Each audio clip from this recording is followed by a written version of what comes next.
Sayın seyirciler, tasavvuf sohbetleriyle gönülleri fetheden araştırmacı yazar Sayın Cemal Nur Sargut stüdyo konuğumuz.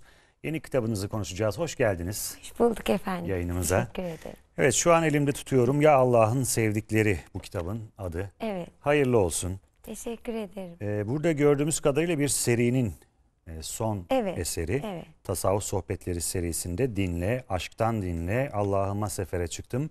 Kur'an'la var olmak, açık denize yolculuk, ya Allah'ın sevdikleri. Evet. Son gelen mesaj. Arkasında anlatıyor ama sizden rica edelim, ya Allah'ın Tabii sevdikleri. ki.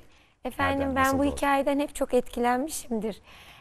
Bir manevi sohbette bir Abdülrezzak, yani Allah'ın rızkını dağıtan bir mübarek kişi sohbet yapıyormuş. Herkes de onu zevkle dinlerken bir adamcağız da uyukluyormuş.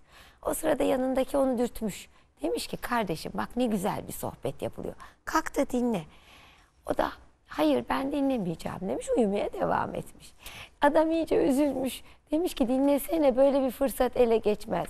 Bu sefer uyuduğu zannedilen adam, sen benimle meşgul olma. Ben Allah'ıma kavuşmak üzereyim. Onunla bir ve beraberim deyince adam, senin böyle bir hal üzere olduğunu ben nasıl bileyim? Kimsin sen demiş. Bu sefer uyuklayan adam, senin Hızır olduğunu herkese anlatırsam görürsün gününü demiş. Şimdi Hızır o kadar şaşırmış ki yanındaki adam Allah'la irtibatta biri, fakat elindeki listede, Allah'ı sevenlerin listesinde bu adamın ismi yok.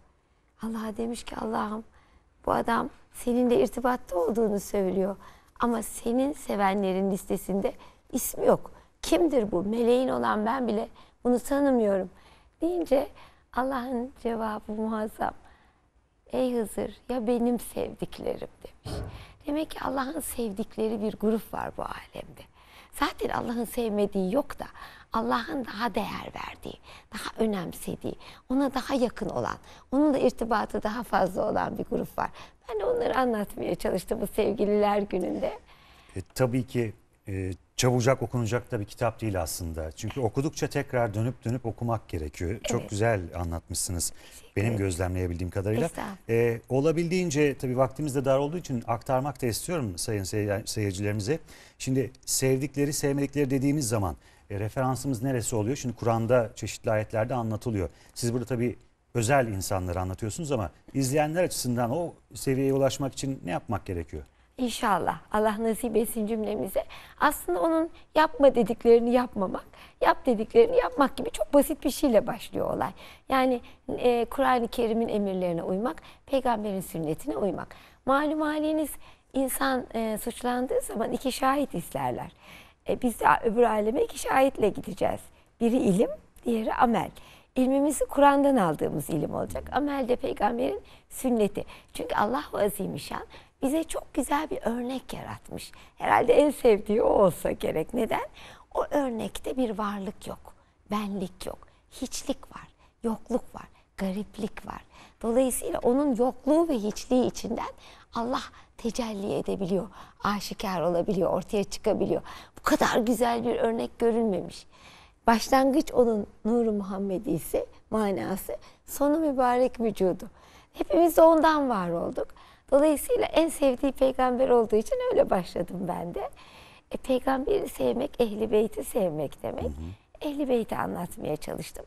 Sonra peygamberi en seveni, Hazreti Hatice'yi anlatmaya çalıştım bir hanım olarak.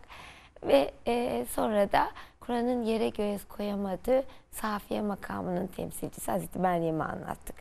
Dolayısıyla bu kitabın içinde insanlar nasıl Allah'a yaklaşabiliriz, hangi hasletleri kazanırsak bizi daha çok sever, o hasletleri öğrenecekler. Ben de öğreniyorum daima zaten. Peygamberimiz Hazreti Muhammed'e dair de çok enteresan tespitleriniz var. Şimdi burada bir cümleyi ben söyleyeceğim. Dünya onun için yaratıldı diyorsunuz burada ve her peygamber onun bir vasfıdır. Şimdi okudukça tekrar dönüp okumak ihtiyacı hissettim. Bunu bir açabilir miyiz lütfen? Efendim, hocamın çok hoş bir yorumu vardır. Annem ona sormuş, niçin her şeyin hakikati Muhammedi de gizli? Ve o'la başlamış her şey. Ama niye ilk önce o zaman peygamber gelmemişti? Diğer peygamberler gelmiş. En son o gelmiş.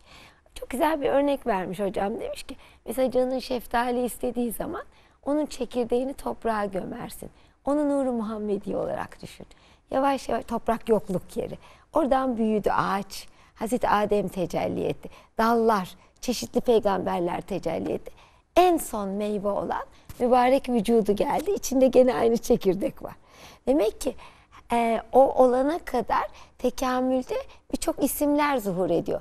Mesela Hazreti Musa'da ilimde en yücelik. Hazreti İsa'da ruhta hakikatin ortaya çıkışı. Hazreti İbrahim'de teslimiyette en yücelik. Bunların hepsi peygamberde var.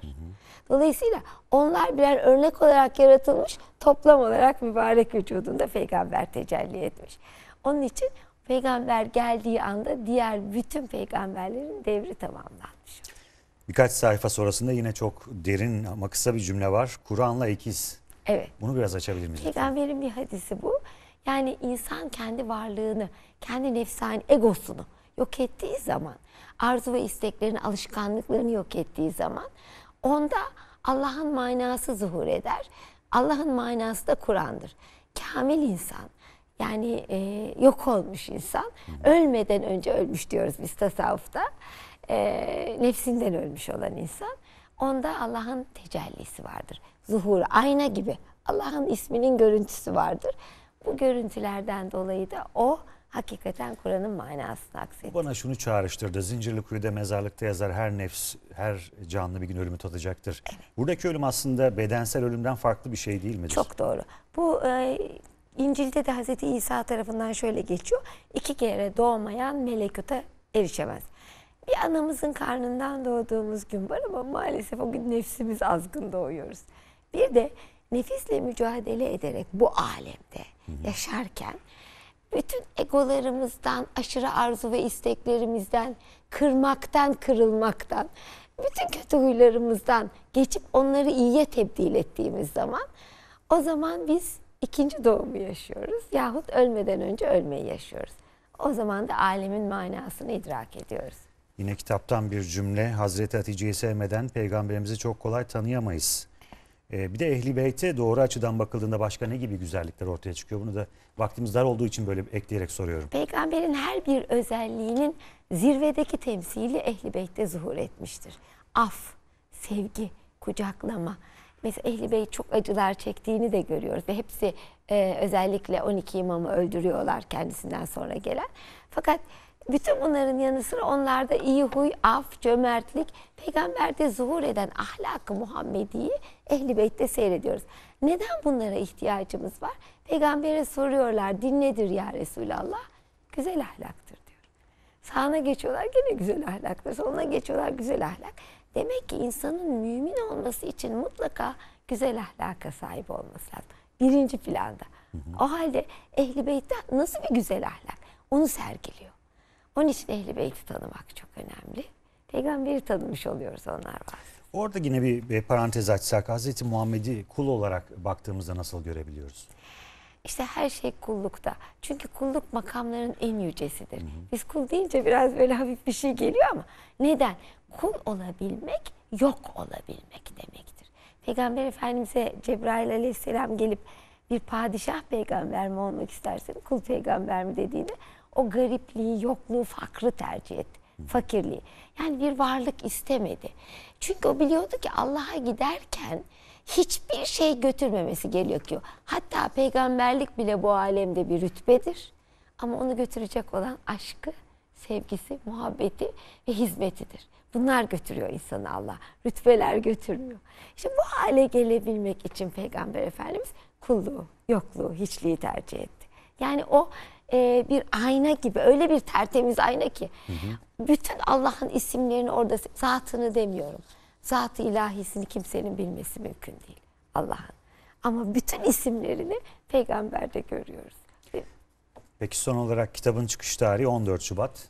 Buna dair ne söylersiniz? Biz aciz, tasavvufla uğraşanların en sevgilisi Allah. Dolayısıyla biz de sevdiğimizi anlatmaya çalıştık ve onun sevdiklerini anlatmaya çalıştık. Hayırlı olsun. Sayın Cemal Nur Sargut, çok teşekkür ediyoruz. Ben çok memnun oldum. Değerli katkılarınız için. Teşekkürler.